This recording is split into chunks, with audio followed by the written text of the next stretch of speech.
Another organization that supported Jessica and her children when they were on the streets, Safe Families. The organization connected Jessica with volunteer families that temporarily housed, clothed, and fed her children as she looked for work.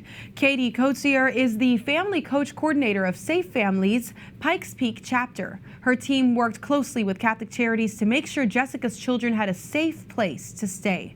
Thank you so much for joining us, Katie. Your organization serves a very unique mission. How do you help children stay off the streets of your Colorado community? Thank you for having me. We work with partnered churches throughout Colorado Springs of volunteers who are vetted and trained and have done all the background checks to be able to safely house children that are in families facing an unimaginable crisis, including homelessness. Now, children, of course, are very vulnerable, and we know that we want to make sure that they're safe. How do you ensure that these partner families are properly vetted? So we follow a redacted version of the Colorado foster care laws. And so we don't have the exact same ones as foster care since we're not foster care, but we do all of the background checks, sex offender checks. They do extensive training as well as interviews in their home and home safety checks to ensure that homes are safe and that even our volunteers have proper and right motives for being involved with Safe Families. Now, even though you are using something similar to the government, how does your work differ from the way that the government is trying to help families who find themselves in a homeless situation? That's a great question. We work in partnership with Department of Human Services, but one difference that I would say is that we seek to strengthen families.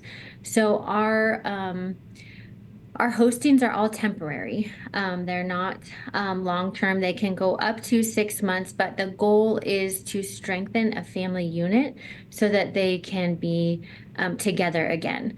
So the hostings are temporary, and meanwhile, while the children are being hosted, other volunteers are working closely with the parents or the grandparents or guardians to support them to help them reach their goals and stabilize their crisis. It's beautiful to help support the parents themselves. Now, you did say that you work with churches, but how does that collaboration work? How do you work with churches to provide housing for families and children in particular?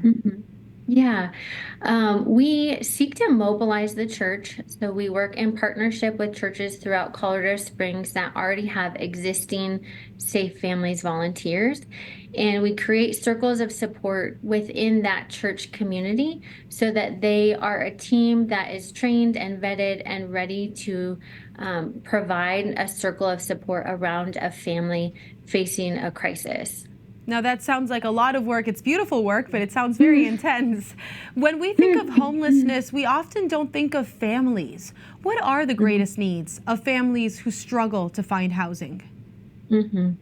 Yes, this is a big problem in Colorado Springs. We have had many meetings with departments throughout our city, and it is a tremendous need as housing prices and such go up.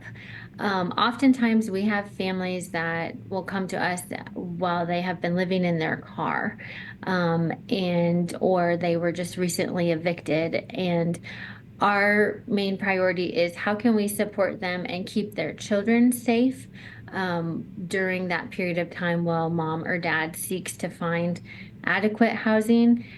And I would say the biggest need, honestly, is to provide extended family-like support. So people that they can text, that they can call on, that they can reach out to, that are less bound by some of the restrictions of other agencies. That's really important, that building community that you described. Well, aside from finances, though, what unique barriers then do homeless families face when they're finding housing? There's a lot of layers to that. I think some of that can be the situation of their job, can be situation even of having to get children back and forth to school when they don't have a set address. The the daily uncertainty of where are we going to be staying tonight, how will my children get to school tomorrow? There are a lot of factors and tremendous barriers for families facing homelessness. Well, we are grateful for all of your work and we'll be praying for more success in the work that you're doing. Thank you so much, Katie. Thank you for having me.